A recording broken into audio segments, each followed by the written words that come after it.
Aso, birahe. Ito naman si Dilima, kung talagang ikaw ay may prinsipyo kang tao ka. Di ba sinasabi mo, labag sa konstitusyon, labag daw sa konstitusyon yung pinagagawa ng Senado. Pumunta kang Supreme Court. Di ba? Testingin mo yung theory. Sabi, nagdemanda kami sa Supreme Court, sinabi namin, yung HDO na inisyu niya bilang Secretary of Justice unconstitutional. Nanalo kami. Impartial, walang kinikilingan. Yan. Kailangan magdesisyon ka batay sa ebidensya. Hindi ka pa pwedeng tingnan mo yan si Ombudsman Sammy Martinez. Hindi, wala kang marinig, wala nung naupo yan na nagbigay ng mga pahayag kaugnay sa pagka-inosente o pagka-guilty ng isang nakademanda. Talk naman na ng COMELEC kanina, si Benny Abate bilang Manila 6th District Representative. Ayun! Hindi ako nakikibo sa balita mo yan. Ako rin eh. Yes. Good morning mga kasama. Nandito naman si Kuya Goods nagbabalik. At syempre kung di ka pa nakasubscribe sa ating channel, pa-subscribe na lang po at hit mo na rin yung bell para lagi kang updated sa ating mga video. Kita nyo na? Sabi na eh. Anong nangyari? Jay Ruiz sinuluyan na. Nauna pa kay Aiden Santos. Natanggal. Dahil siguro hindi nila nagugustuhan ang trabaho. Eto na. Ang bilis. Diba? Wala pang 3 buwan, 4 na buwan, 5 buwan. Eto na si PCO, Secretary. Binaklas. Baka ang kasunod nito, hindi natin alam. Siguro, ang gusto ng amo niya, bumakbak kagaya ng ginagawa ng under. Yung under, walang pigil. Walang pigil lang yung bibig. Diba? Yun siguro gusto ng amo. Ito, tahimik lang. Ginawa ng paraan. Diba nga, nabunyag nga yan. Gustong gawing director 4 na lang o demoted. Siguro, kapag isip-isip ng mama, galing ako ng secretary, bababa niyo ako ng... pero meron tayong magandang pag-uusapan na binakbakan na ho ni attorney, si Dilima. Mamaya sa video, sa dulo natin video, mapapansin nyo at mapapanood nyo kung paano bakbakan ni Atty. Topacio ito. Ito na, simulan na natin pero nakalike ka na ba? Like nyo muna yung video natin. At samahan mo na subscribe at share nyo. At bell all nyo para nakakatanggap ka ng notification. Pasok. Hindi pa pala nakasetup. Ano ka ba, Kuya Goods? Nagmamadali ka na naman, ha? Ito na. Para mas maganda sa malinaw. Ito na yung pag-uusap dito. Pinanindigan ni Presidential Communications Office Secretary Jay Ruiz ang hiling nito sa Net25 Media Company na ilipat ng assignment ang kanilang Malacanang reporter na si Aiden Santos dahil sa paglabag di umano sa panuntunan na itinakda ng Media Accreditation and Relations Office sa news coverage kay Bongbong Marcos Jr. Sa kanyang liham kay Malacanang Press Corps Officer in Charge Ivan Mayrina ng GMA Integrated News, binigyang diin ni Ruiz na hindi lamang nilabag ni Santos ang security protocol sa coverage kay Marcos sa Tarlac noong ika-25 ng Hunyo ngunit may iba pang pagkakataon na nagpakita daw ito ng violation sa pre-approved media guidelines.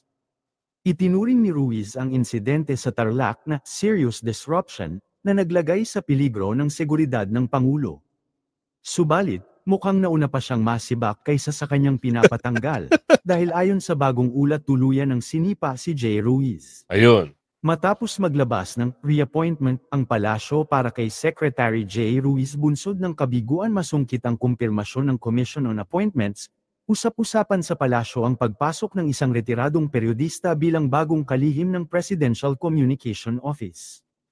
Ayon sa isang opisyal sa Malacanang, tinanggap na umano ni Dave Gomez ang alok na pamunuan ng PCO. Batay sa impormasyon na lumabas, formal na umanong nagpaalam si Gomez bilang Communications Director ng Philip Morris Fortune Tobacco Corporation. Grabe, no? Kung sino-sino lang pinaghahakot ng nakaupo ngayon, hindi naman to kilala eh. Tapos, wala tayong magagawa dyan. Basta sa kanila.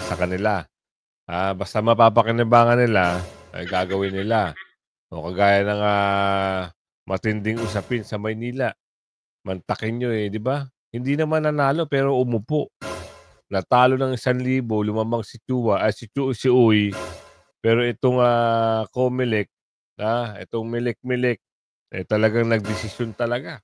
Mantakin nyo! Pinaupo! Saklap, di ba? Ganyan ang gobyerno.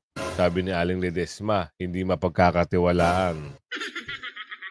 Ibang usapin. Di wala na sanang botohan. Magturo-turo na lang sana sila. Ito ikaw, ikaw umupo. Gano'n na lang sana. Hindi yung kahit panalo ka na, gagawan ka ng paraan. O gagawan ka ng kwento, hindi ka pala Pilipino. Ganun ba yun? Sa bagay, malapit na 2028 daw malapit na 2028. Higit na kilala si Gomez bilang reporter ng Philippine Star sa loob ng 11 years. Mula sa pagiging diarista, pinasok din ni Gomez ang advertising. Kalaunan, itinalagang Director General ng Philippine Information Agency. Sa pagpasok ni Gomez, sasalubong sa kanya ang sigalot sa hanay ng iba pang opisyales ng naturang departamento.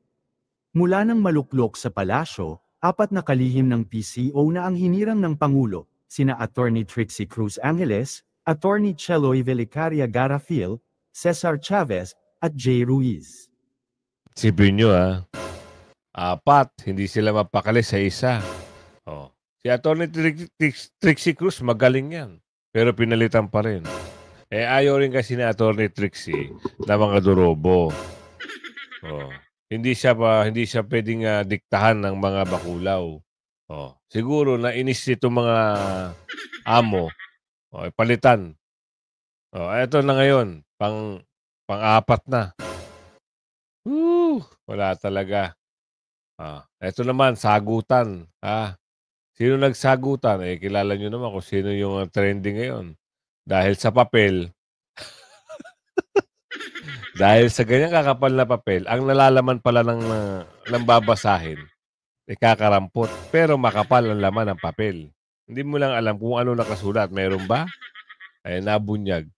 Nalantad. Ngayon, sagutan sila dito. Tignan natin At sumagot na si Antimo Claire Castro sa mga paratang kay Eden Santos na siya daw di umano ang nagnanais na ipatanggal si Eden Santos na siyang reporter at journalist ng Net25. Sa kanyang naging interview sa DZMM Teleradyo, wala daw siyang kinalaman sa pagpapatalsik kay Eden Santos. At kapag daw nagtatanong itong si Eden Santos kay Antimo Claire Castro, di naman.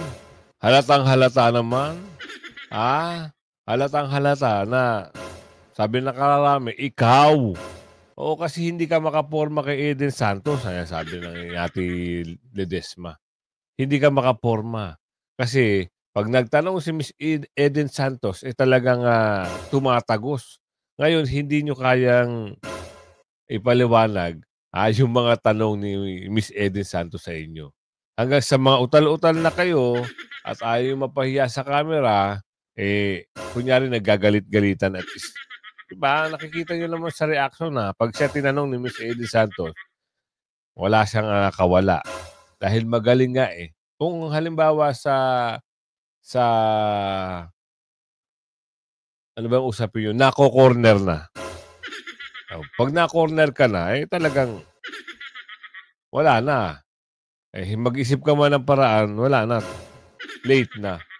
Ay nagte-trending. Kabay ang sagot ni Antimo Claire Castro. Hindi daw niya alam kung bakit nagte-trending si Eden Santos. Ang alam daw niya may gusto lang daw makuhang sagot si Eden Santos sa kanya para daw mag-trending. Talaga ba, Auntie Claire? Hindi mo alam kung bakit nagte-trending si Eden Santos? Palagi ka nga niyang nako-corner sa mga tanungan. Hindi mo masagot ang kanyang bawat tanong. Nito nga lang kamakailan.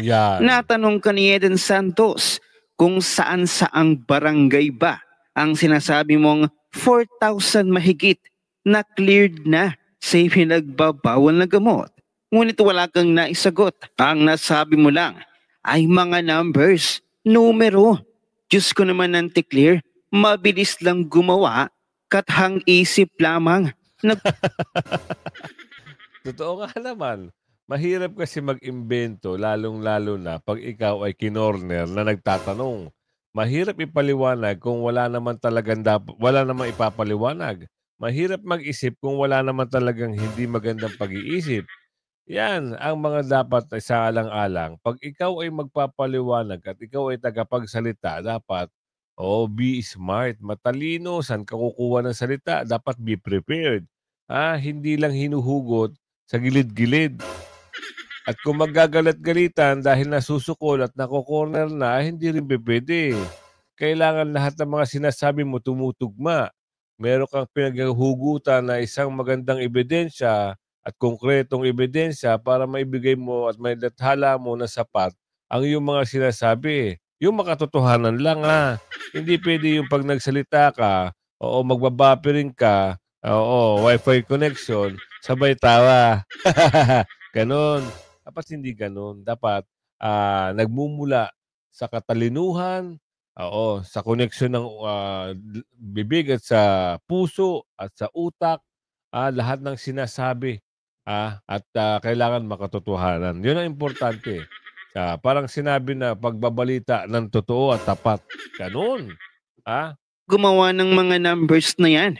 Nung natanong ka ng mga specific barangays, hindi ka ba kasagot? At ngayong nakuha na ni Ms. Eden Santos ang listahan di umano na iyong ipinagyayabang ang mga barangay na umabot na mahigit 4,000 na cleared na sa ipinagbabawal na gamot. Pero blanco pala ang mga kasunod na pahina. Nako. Ito ang sinasabi ng taong bayan. Kaya nagte-trending si Eden Santos dahil nako-corner kayo sa inyong mga kasinungalingan. Pagkatapos, sasabihin mo, wala kang kinalaman sa pagpapatalsik kay Eden Santos at hindi mo rin alam kung bakit nagte-trending si Eden Santos dahil din sa iyong kabubuhan, Claire Castro. Sa bagay, hindi mo naman talaga masasagot ang mga katanungan kung ang mga nalalaman mo at mga hawak mong data o information ay gawa-gawa lamang. Diyos ko, Auntie Claire Castro. Yun na. Ilang sabi niya? 4,000 something. Ito may sinasabi dito. Libu-libong barangay sa bansa ang clear na. Sabi rito, 24,254 cleared barangays. Nakita doon, blanco yung papel. At alin-alin sa mga barangay ang cleared na. Anong mga barangay? Pangalan ng barangay dapat. May specific na lugar. Kung halimbawa sa Maynila, barangay 168. Parang ganun ba? Ihalin tulad mo lang sa barangay ng Tondo. Doon sabihin mo, lagay mo yun. Barangay 168, clear na. Barangay 169, clear na. Nak ng tipaklong. Sinong barangay captain? Dapat ganon. Kakaunti na lamang ang inyong pinagyayabang. Mahigit 4,000 lamang ay wala pa kayo may presentang ebidensya. At mga specific barangays, walang-wala kayo sa Duterte administration. Mahigit 24,000 barangays lang naman. Kompleto, may data, may information, hindi gawa-gawa. Kaya pinamukha ni Mr. Will Talker kay Claire Castro na kung bakit nagte-trending si Eden Santos ay dahil kagagawan din niya. Kabobohan niya ang nagpapatrending kay Eden Santos. Panoorin natin ang buong video. Sus, Diyos ka, Auntie Claire, fake news ka pala. Grabe si Eden Santos. Sinaliksik niya talaga, panoorin natin. Inilabas na ngayon ng Malacanang ang listahan ng mga drug-cleared barangay sa Pilipinas. Pero, tama nga ba ang datos na ibinigay ng Presidential Communications Office o PCO? Report mula kay Eden Santos. Go, Eden Santos! Nandito po yung iba mga pangalan. Wow. Sa wakas ay nagbigay na ng listahan ng Malacanang ng mga pangalan ng mga barangay sa bansa na idiniklarang cleared ng administrasyon ni Pangulong Ferdinand Marcos Jr. Sa press briefing sa Malacanang ay sinabi ni Presidential Communications Office Undersecretary Claire Castro na ngayon lang ibinigay ng Philippine Drug Enforcement Agency o PDEA ang nasabing listahan. So ibibigay ko na lamang sa inyong opisyal itong mga kopya. Nandito po yung sasabi yung mga barangay na nasasabi nating clear, free. Hawak na natin ngayon yung listahan ng mga pangalan ng cleared na mga barangay nationwide ayon sa Presidential Communications Office o PCO sa pamamagitan ni Undersecretary Claire Castro. So tiningnan natin yung mga listahan. Walang nakalagay kung kailan nagsimula na na-cleared yung barangay sa illegal. Nakalagay lamang ay as of June 2025. Mga bilang lamang po ng mga barangay yung nandito at wala yung mga pangalan ng mga barangay na ating ang naitanong Saan yung mga pangalan ng barangay? Nung tingnan natin ay halos kalahati nito, kaya pala siya makapal habang pinapakita niya kanina sa briefing. Kalahati po nitong mga to ay mga blankong papel. Nakahiya, no? Reporter siniwalat ang nabisto katuloy o Antay-Clara. Kakahiya. Sabi ni Aling Ledesma dito. Ganyan ba? Ang tagapagsalita under? Naku naman, talaga naman. Kung iisipin nyo, para lang maging mabango at maging bulaklak siya sa paningin ng amo niya, ito ba'y gawa-gawa kwento? Talagang totoong datos ito galing sa EDEA. Totoo kaya ito? Ayan yung mga bagay-bagay na makikita mo na talagang kahit pangit, kahit mali, kahit hindi magandang balita, babanggitin. Bistado siya ng reporter ni si Ate Eden . Isang bagay lang yan na talagang sabi ni Aling Ledesma, sinungaling. Fake news. Sino? Ay, kayo na humbala humusga kung sino ang fake news. Ito na. Binakbakan na dito Dito babakbakan ni Atty. Topacio. Itong sa Queen of Sab. Kilala niyo ba yun? Si Queen of Sab. Sab. Ano meron dito? Atty. Topacio, birahe. Ito naman si Dilima, kung talagang ikaw ay may prinsipyo kang tao ka, di ba sinasabi mo, labag sa konstitusyon, labag daw sa konstitusyon yung pinagagawa ng Senado. Pumunta kang Supreme Court. Di ba? Testingin mo yung iyang theory. Sabi, nagdemanda kami sa Supreme Court, sinabi namin, yung HDO na inisyu niya bilang Secretary of Justice unconstitutional. Nanalo kami. Ganun ang gawin mo. Tingin mo unconstitutional, pumunta ka sa Supreme Court, you should have the courage of your convictions. Ngayon, kung hindi mo kaya, shut up ka na lang, Laila. Ano bang ginagawa mo? Ayaw mo naman testingin Hindi sa media. Para kang lalaki hamon ng hamon nung ayaw naman kumasa. Para kang si Derek Colmenares Pare-pareho nga talaga kayo.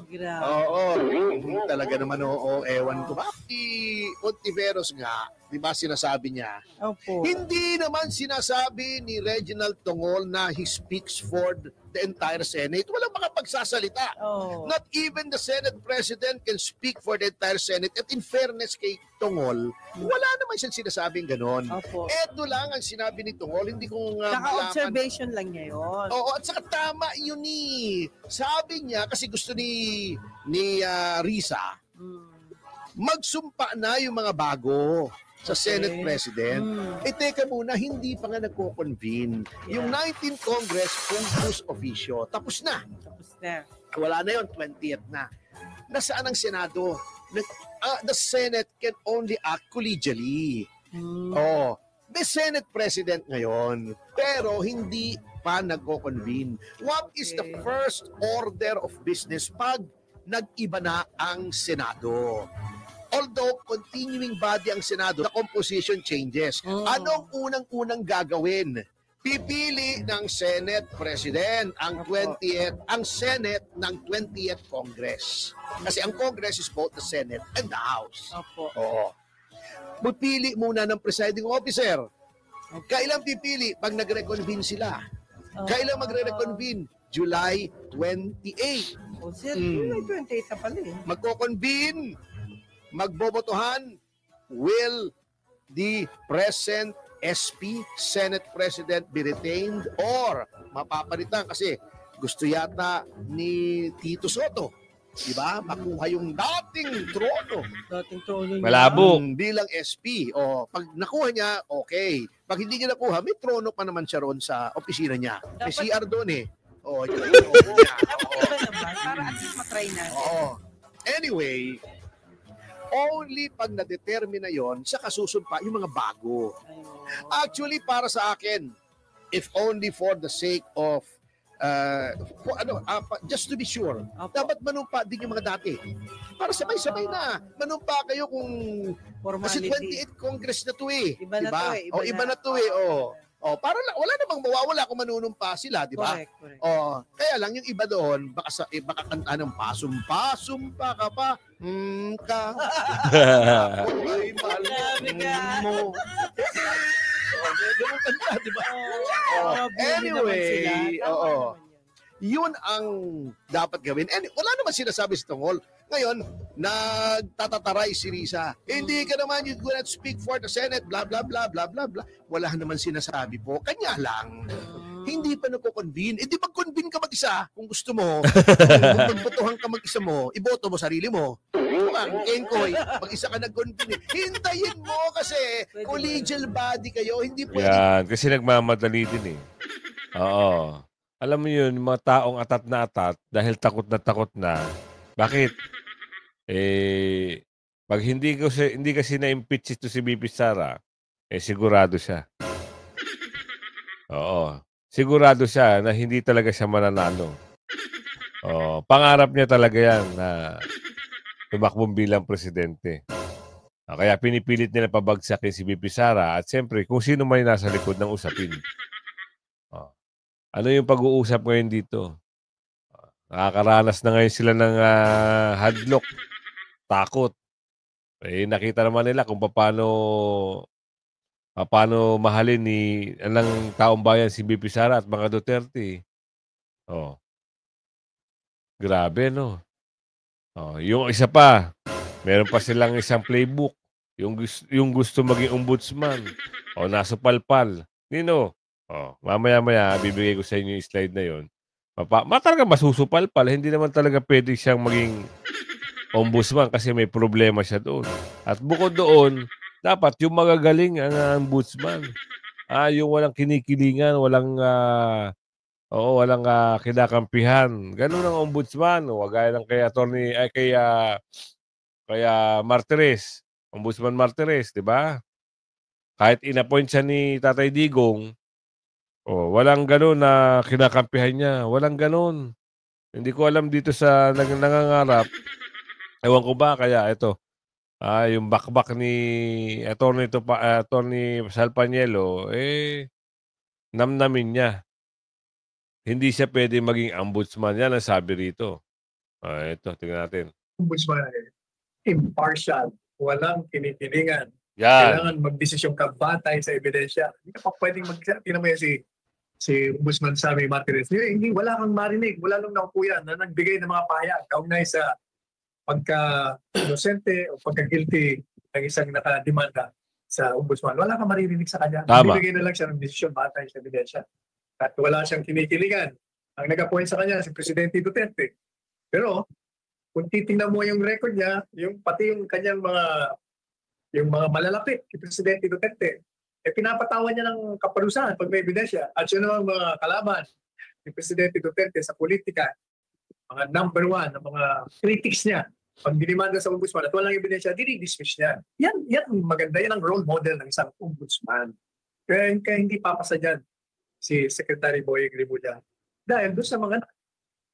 Pero kung sasabihin mo kung ang magiging panuntunan mo lang, dahil abogado, at merong alam sa batas, kwalipikado. Pero ang problema, yung kanyang record does not speak well for himself para sa isang ombudsman. Yung ating assessment, batay lamang yon sa facts. Yung kanyang mga inasal bilang Secretary of Justice.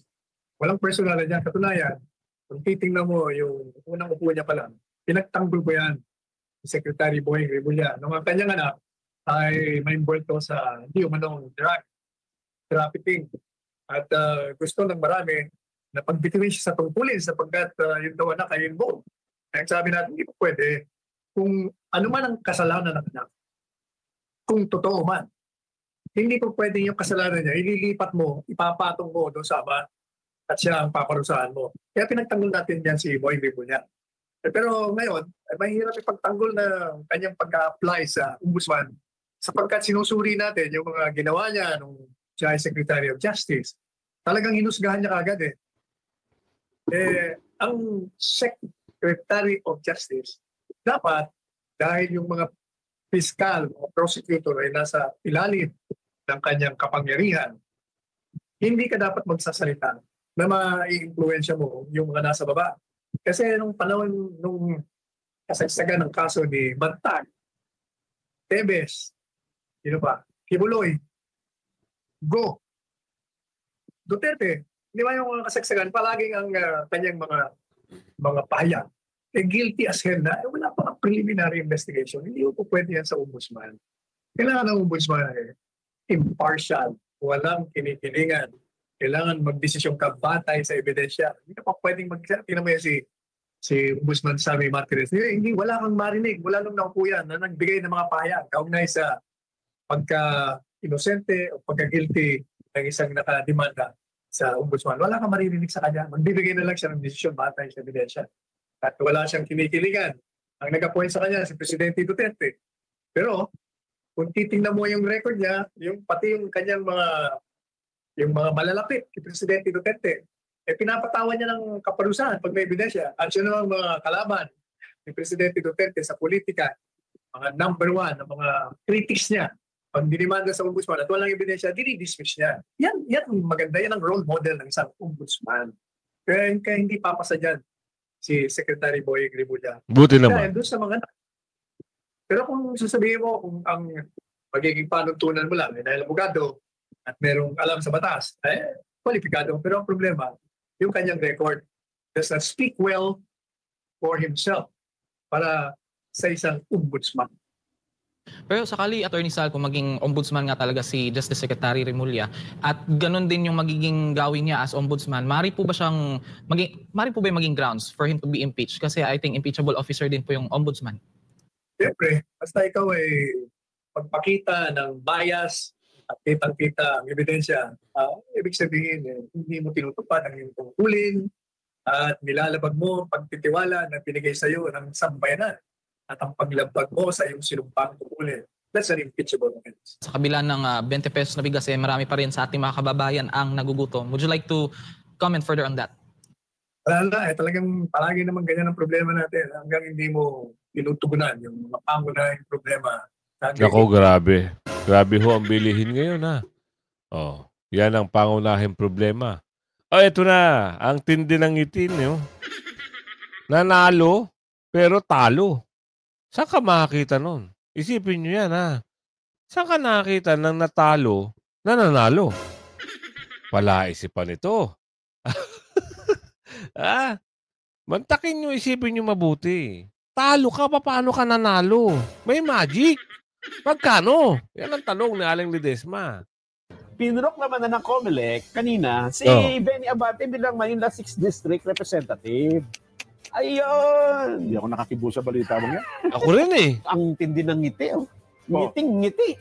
Hindi ngiting aso. Hindi ngiting aso. Ngiting nga nito. Buhaya. Ngiting tagumpay. Ngiting buhaya.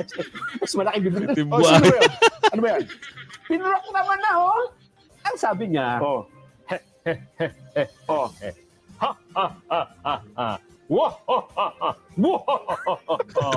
ano sinabi niya? Hindi ako yun. Tumatawa na ako. Ganun ba? Parang nakakaloko eh. Paano mahaharapin ngayon na maraming tao na meron pong disgusto sa'yo? I-represent mo sila sa Kongreso. Ayaw naman nila na ikaw ang maging representatives nila. Yan. Paano niyo po ngayon? Dapat siguro kausapin niyo muna taong bayan sa lugar mo. Di ba? Maglakad po kayo sa inyong bayan, sa inyong distrito. Di ba? Kausapin niyo po sila. Ako po. Kung tayo man ay nagkaroon ng samaan na loob, hindi niyo po ako tinanggap. Pero ngayon with humility, may kababaang loob na ako humaharap sa inyo. Di ba? Ganun sana. Abangan natin kung anong gagawin niya. Saan tinabangan? Diyan sa kanto. baka marami mag-abang sa iyo. Ikaw pala yung very abante. Ang lakas ng loob mo, ha? Halika nga dito. Sandali. May breaking news na? Sandali. Lumabas na appointment? Eto na, may papel na, Ayun na. Oo. Hindi blanco papel yan. Klarong-klaro to, ha? Baka blanco. Klarong-klaro na to, mga kasama. May papel na eh. Ngiting ano raw. Ang laki raw ng ngiti eh. Diba? Nakaka-bad trip, no? Kasi nung una, banat nila, diba, may motion sila para yung second placer ay maupo. So, pinaano lang nila yung araw, eto na kagad. Ewan ko na nangyari sa korte. Ha? Totoo kaya nangyayari sa bansa natin? Yung korte, ano lang, saysay ng korte, ha? Bakit hindi nyo nagawa na agapan ito? Tatanong lang kami. Kayo ho, dapat umaksyon dyan kasi nakakagulat. Baka naman ang sabi ni Aling Ledesma, baka natapalan daw ng yung isang mata, natapalan pala isang mata ng isang kamay. Ayan, kumabot na sa video natin ito, ha? Ayan, pakilike, share ang video, ha? Hanggang sa muli, bye-bye!